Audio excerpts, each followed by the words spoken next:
is Mediacentru Ukraine. My name is Natalia, and we're continuing our daily briefings. With us today is Natalia Humeniuk, Chief of the Joint Coordination Press Office of the South of Ukraine, Security and Defense Forces. Pani Natalia, welcome.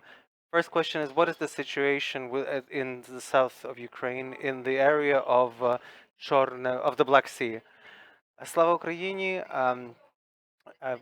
The defenders of Ukraine are continuing to perform their objectives, including on the southern coast and the Black Sea. In the Black Sea, um, we have a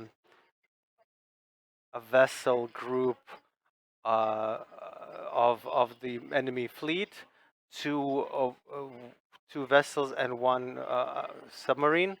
There's also two other vessels approaching, but there's no opportunity to land because of the storm. Although, of course, the desperation of the enemy is such that anything is possible. We anticipate any kind of developments.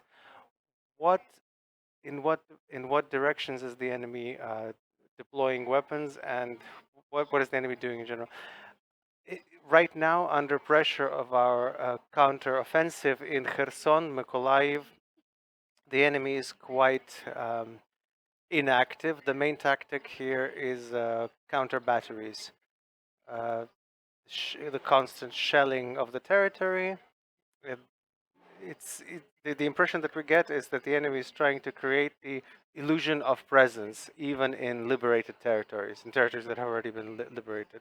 So they fire on peaceful areas and set fire to agricultural fields as a consequence of these shellings. So all the efforts of the defense and rescue services are involved in counteracting the enemy. Have the Ukrainian forces succeeded in pushing the enemy away? I understand the curiosity of every citizen to hear the names of the localities, but right now, when we're talking, the military operation is underway.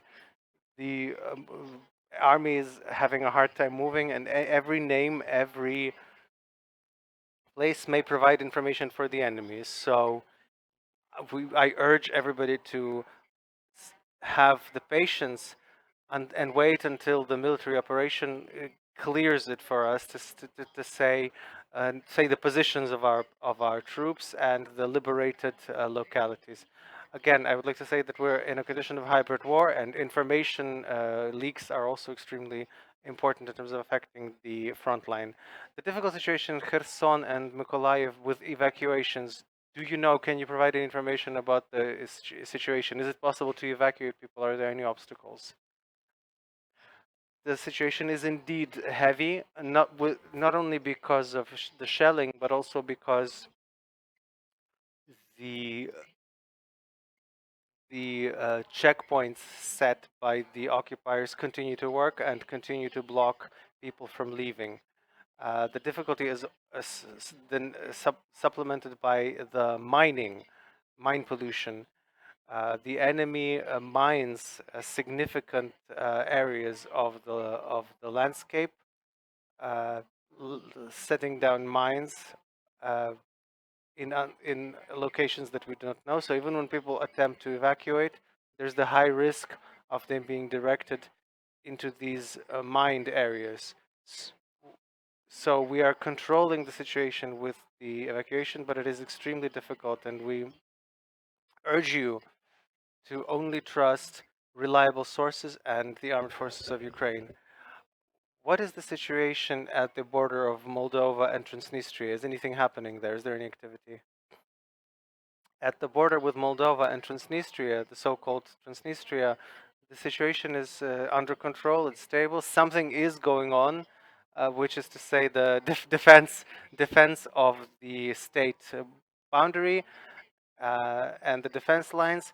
We're preparing for any development of any situation, but current monitoring tells us the situation is quite calm, and there doesn't seem to be any preparation or massing of enemy forces that causes concern.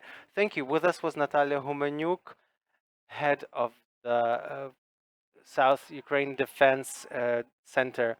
This is this has been it for today. Stay with us. watch our resources at our website of Media Center Ukraine, and